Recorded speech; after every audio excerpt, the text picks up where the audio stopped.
Salut la team Evolution, j'espère que vous allez toutes et tous bien. Ce soir, je te fais un nouveau rack, réponse aux commentaires. Je voulais commencer tout simplement par remercier les personnes qui m'ont envoyé un petit message de soutien et puis les personnes aussi qui m'ont envoyé un petit message en me disant que les vidéos étaient transmises dans les clubs, dans certains clubs, pour l'apprentissage des nœuds par exemple, avant d'aller en extérieur. Et puis ça me fait vraiment plaisir. Merci beaucoup. Et puis j'ai rencontré aussi certains d'entre vous dans mon shop préféré, aïe, sur Salanches. Et puis j'ai rencontré aussi des personnes dans le tram, voilà, sur Genève. Donc un petit clin d'œil à eux et puis un clin d'œil à toute la communauté. Allez, on commence sans plus tarder. Il y avait une réponse, comment dire, une question qu'on se posait au niveau commentaire, c'était sur la longe réglable. À savoir que la longe réglable est un tout petit peu plus longue qu'une longe classique. Donc, on m'avait demandé, voilà, lorsqu'on fait son activité favorite, comment est-ce qu'on fait pour pas qu'elle pendouille, pour pas qu'elle nous gêne, tout simplement, et puis qu'elle se mette pas dans les jambes ou autre. Alors, tu as la possibilité de faire un anneau de buste, comme maintenant. Et puis, en bout, bien sûr, il y a le mousqueton. Puis après, tu as juste à mousquetonner sur ton baudrier. Ça, c'est la première option. La deuxième option, tu peux faire aussi un anneau autour du bassin pour ceux qui ont une longe réglable un petit peu plus courte. Et puis comme ça, il n'y a rien qui pendouille et tu peux continuer ton activité tranquillou. Il y a pas mal de moustiques ce soir. C'est assez humide ces derniers temps. Tu vois, là, il y a... Les paysans n'arrivent pas à faucher. On a un problème parce que les terrains sont très humides et il n'y a pas une semaine de beau continu pour qu'ils puissent faucher. Donc ça, c'est un réel problème parce que sinon, s'ils passent là-dedans avec les tracteurs, bah, je te dis pas, le terrain, il est tout esquinté. Donc là, on va traverser encore une zone humide, mais bon, ça va le faire. Alors il y a Flo aussi qui m'avait envoyé un petit commentaire justement aussi sur la longe réglable. Donc Flo, c'est un membre d'Evolution, je le salue au passage. Ça fait un bout de temps qu'on ne s'est pas vu, hein, Flo, hein. Pire des cas, il ne faut pas hésiter à me contacter, on essaie de faire quelque chose ensemble. Et puis il me disait oui, on peut réaliser aussi une longe réglable avec un assureur descendeur. Alors oui, c'est vrai, on peut faire une longe réglable avec plein de choses, même sans matériel. Mais tout ça, on va le voir au fur et à mesure, hein, des vidéos qui vont arriver. À savoir que moi, je suis pas YouTube, c'est pas mon comment dire, créateur de contenu entre guillemets, c'est pas mon activité principale, hein. Donc j'essaye au mieux de faire du contenu, mais les journées elles font que 24 heures, donc il me faut un peu de temps pour diffuser ces vidéos et les tourner avant et les monter bien sûr. Il y a une autre question aussi qu'un abonné se posait, c'était l'anneau de service. Qu'est-ce que c'est que l'anneau de service? Qu'est-ce que c'est que l'anneau d'assurage? Qu'est-ce que c'est que le pontet central? Alors c'est la même chose, voilà. C'est l'anneau qui relie le pontet du bas au niveau de tes cuisses sur le baudrier et le pontet du haut au niveau de la ceinture ventrale. Voilà, c'est cet anneau-là qui est très très résistant d'ailleurs, au passage. Il y en a beaucoup qui hésitent, des fois, ils disent ouais, j'ai pas confiance, mais en fait c'est très résistant. Donc voilà, l'anneau de service, anneau d'assurage, pontet central, c'est exactement la même chose, ça veut dire la même chose. Il y a aussi une chose que je voulais vous dire. Il y a beaucoup de personnes qui me demandent de faire des vidéos, mais qui existent déjà. Donc je vous invite à aller, pour ceux qui font plutôt de l'alpinisme, à aller dans les playlists de l'alpinisme ou de la randonnée, ou savoir comment confectionner un sac, etc. N'hésitez pas à aller dans la playlist dédiée. Donc vous avez toutes les vidéos qui sont dedans. Faites-vous plaisir, c'est gratuit. Allez-y, allez piocher. Et puis faites-moi un retour si jamais ça vous a plu. Il y a aussi une question qui est tombée sur les coinceurs.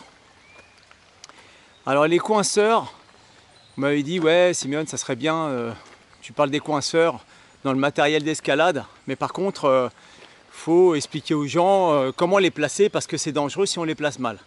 Alors, le coinceur, en fait, je vais te vulgariser, mais vraiment très rapidement, mais ça mérite une vidéo pratique sur le terrain. Comment placer un coinceur? Faut savoir que le coinceur, il doit toujours y avoir un tirage vers le bas. Parce qu'en règle générale, si tu chutes, c'est vers le bas. Voilà. Je connais encore personne qui chute vers le haut. Peut-être dans le futur, ça se passera, mais là, il y a la gravité qui nous attire vers le bas. Donc, le coinceur doit toujours être dirigé vers le bas.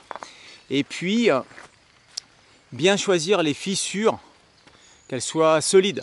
Parce que si la fissure n'est pas solide, si le rocher est délité, là, ton coinceur, il va pas tenir. Donc, ça, on fera une vidéo, je pense, plus, plus détaillée, plus explicative. Dans le futur. J'ai avalé un moustique ou une mouche, je sais pas ce que c'était. Enfin bon, bref. Ensuite, il y a eu quoi comme commentaire? Il y a eu... j'essaie de m'en rappeler, mais c'est pas évident. Vous en avez mis tellement.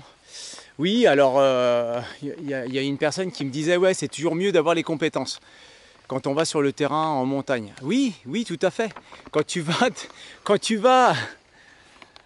te faire plaisir en montagne, c'est sûr que si tu as les compétences, c'est beaucoup plus facile. Ça sera beaucoup plus, beaucoup plus simple pour toi d'évoluer dans ton activité favorite. Donc, si tu n'as pas les compétences, n'hésite pas à te former. Hein, il faut que tu passes à l'action, va te former, hein, ou dans les clubs, ou vers les professionnels de la montagne. Je ne sais pas où aller aujourd'hui, je vais peut-être aller par là. Puis je ferai une petite pause un peu plus haut, en espérant qu'on ne se fasse pas saucer ce soir. Tous les soirs, on a le droit à un orage là, actuellement. C'est pour ça que les terrains sont très humides. Donc, oui, donc avoir les compétences, voilà, c'est ce qui fait la différence en montagne et dans la vie en règle générale. Hein, voilà, toujours plus appréciable d'aller avec quelqu'un qui a les compétences plutôt que de rester bloqué dans n'importe quelle situation, j'ai envie de te dire. Je voulais, oui, il y a des personnes qui m'ont envoyé des mails. Pas mal de mails j'ai reçu et malheureusement je suis rentré de trek et j'ai fait le ménage sur mes boîtes mail comme je fais d'habitude. C'est-à-dire que toutes les réservations antérieures d'hôtels, de machins, etc., de midibus, de choses et autres, bah, je supprime hein, pour pas encombrer la boîte mail. Malheureusement j'ai tout supprimé et même les messages que j'ai reçus de votre part. Donc n'hésitez pas à me renvoyer un mail. Promis, là je vais faire un effort, je vais pas les supprimer. Et puis je vous répondrai bien sûr en réponse aux commentaires comme ce soir. Il y a eu aussi un commentaire sur le piolet éjectable. Comment faire un rappel sur piolet éjectable. Donc ça s'adresse plutôt aux experts. Hein. Je vais y aller franchement. Ça ne s'adresse pas à des personnes inexpérimenté, il faut un apprentissage pour bien maîtriser la chose. Donc je crois que c'est le Savoyard qui m'a envoyé un petit commentaire en me disant oui mais je vois pas la nécessité de faire un rappel dans une pente à 30 degrés, 35 degrés, voire plus éventuellement, alors qu'on peut l'attaquer de face, surtout si on est équipé de crampons. Alors on n'est pas équipé de crampons là pour cette manip là. Donc c'est plutôt des manips qu'on fait en avant-saison, tu vois. Pardon, excuse-moi, en arrière-saison, quand il reste encore des névés, et puis on va attaquer la saison estivale. Voilà, je remets les choses dans l'ordre. Alors, quand tu es expérimenté, tu peux te taper une pente, voilà, franchement avec des crampons, à 50 degrés. Hein. 50 degrés de face. Tu peux l'attaquer. Voilà, pour quelqu'un qui a une bonne aisance. Quand tu n'as pas d'aisance, dès que tu vas voir une pente qui va être à 35 voire 40 degrés, là ça va se compliquer un petit peu. Je parle de névé, hein, bien sûr, je ne parle pas de neige profonde où là tu fais une trace et puis tu tiens. Donc le souci c'est que quand tu as des personnes qui ne sont pas trop expérimentées, On va faire tout simplement un ancrage et puis on va les faire descendre en moulinette. Voilà, très très simple.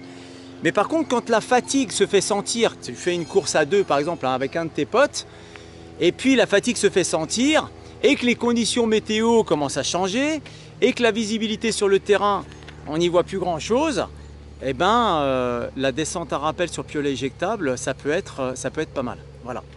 Donc voilà un petit peu comment dire, les situations où on peut l'utiliser par exemple.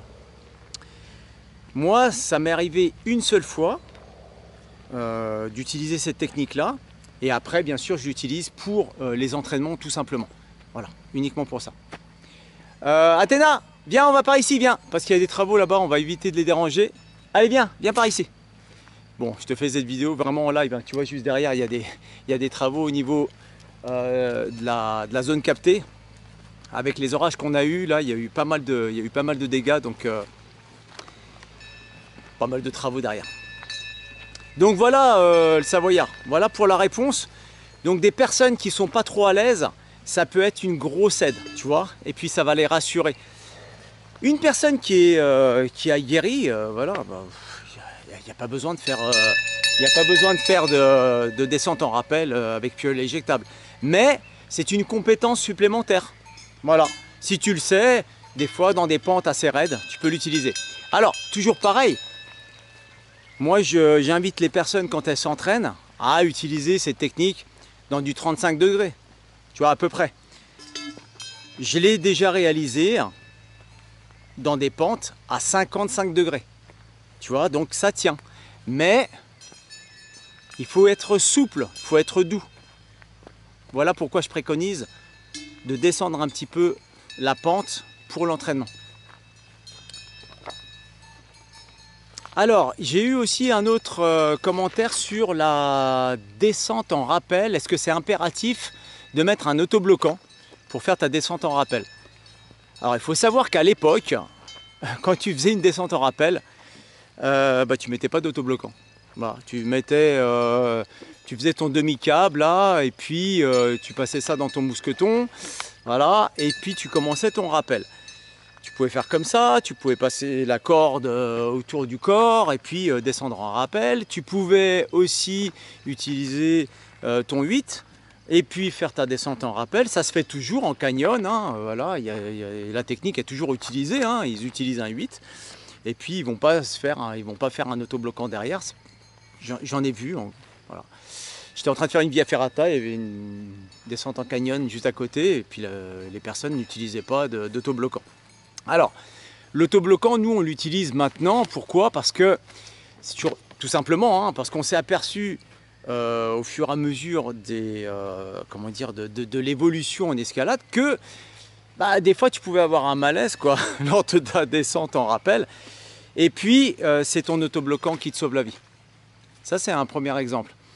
Tu peux, par exemple, aller trop vite dans ton rappel. Tu commences à paniquer. Quelqu'un qui n'a pas trop l'expérience, il a lâché.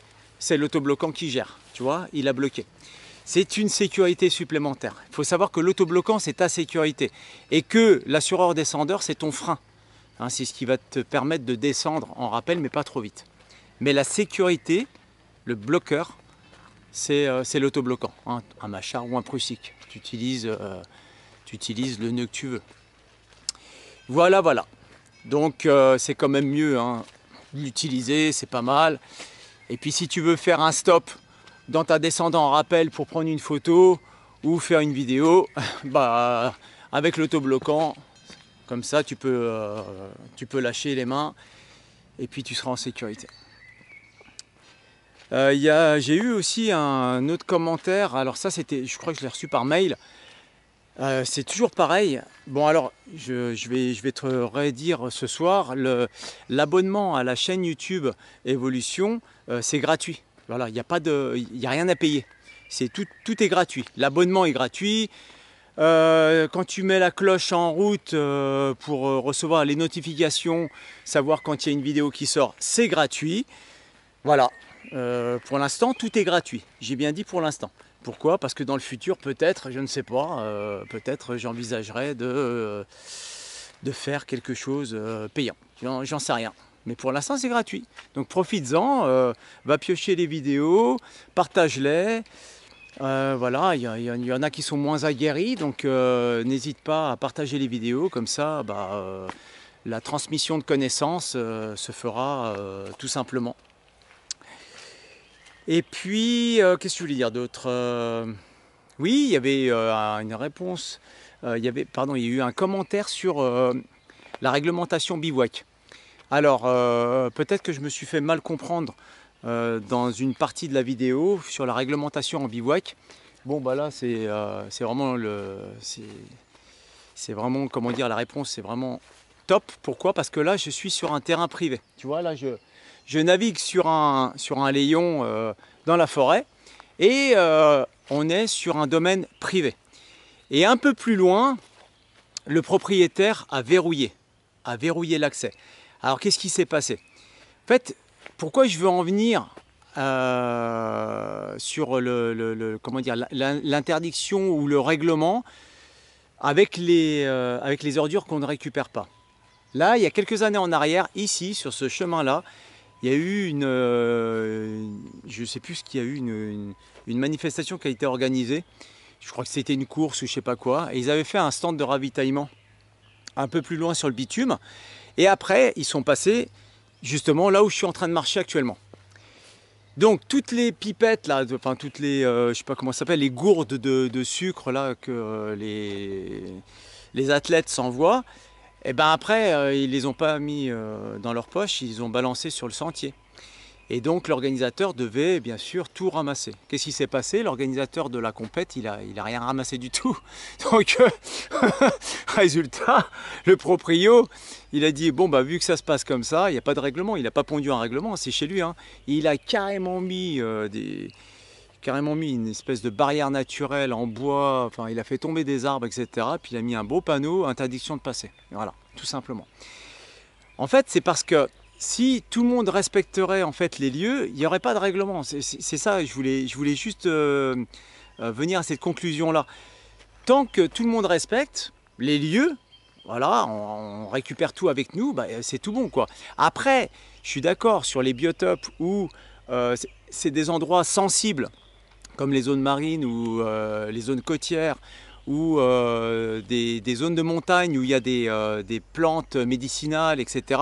Où là on fait vraiment un règlement pour dire c'est interdit de cueillir, c'est interdit de ceci, cela. Là c'est tout à fait normal quoi. Voilà. Mais si jamais il y a trop de monde qui foutent le bordel et qui cueillent les plantes ou qui saccagent la zone, bah, tu verras qu'après il y aura une interdiction pure et simple. Merci aussi pour la personne qui m'a fait aussi un commentaire sur le parc de la Vanoise. Donc j'hésitais à mettre le parc de la Vanoise parce que j'avais des retours comme quoi c'était interdit aussi de bivouaquer, mais je n'avais pas la confirmation exacte. Donc dans le parc de la Vanoise aussi, c'est interdit de bivouaquer. Voilà. Et puis il y a d'autres parcs qui vont interdire naturellement. Ça va venir, hein, t'inquiète pas. Les interdictions vont tomber gentiment. Parce qu'il y a du people maintenant, hein, donc, qui va randonner. Donc tout doucement, ils vont interdire. Voilà. C'est simple hein, pour dissuader un petit peu les gens d'aller directement sur les refuges ou sur les zones en dur, hein, grosso modo. J'ai reçu aussi un autre commentaire qui me demandait qu'est-ce que ça veut dire Arvipa. Tu vois, je finis toujours mes vidéos par Arvipa. Et Arvipa, en fait, c'est salut, bonjour, au revoir. Voilà. Donc c'est du patois, savoyard. Hein, franco-provençal. Et puis, c'est ce qui se dit en fait dans la région quand on est un petit peu plus intime avec les agriculteurs du coin. Et voilà, c'est typiquement d'ici. Je vais finir cette vidéo pour faire un message, je fais un message d'ensemble à toute la communauté. Merci beaucoup pour tous les messages de soutien des professionnels et des non professionnels, parce que vous êtes nombreux à m'envoyer des petits mails pour me dire que voilà, merci, ta chaîne YouTube c'est vraiment une encyclopédie, tatati tatata, ça apporte un plus, moi je donne ça à mes clients pour qu'ils apprennent les nœuds avant que je les emmène, etc., etc. Donc ça me fait vraiment plaisir. Et puis je tenais à vous le dire ce soir. Et simplement parce que moi ça m'aurait fait plaisir d'avoir cette chaîne là lorsque je débutais les activités de montagne, tout simplement. Voilà, ça m'aurait fait plaisir, j'aurais gagné un temps conséquent pour mon apprentissage. Mais bon, voilà, rien n'est perdu. Maintenant qu'on a les connaissances et puis les compétences, on te transmet tout ça. Et puis comme je le dis souvent, transmets tes connaissances à vie, reçois des connaissances à vie. Comme ça fait tourner tout ça, puis on n'est pas obligé de repartir à zéro à chaque fois. Eh bien écoute, je te laisse, et puis je te dis rendez-vous à la prochaine. Arvipa!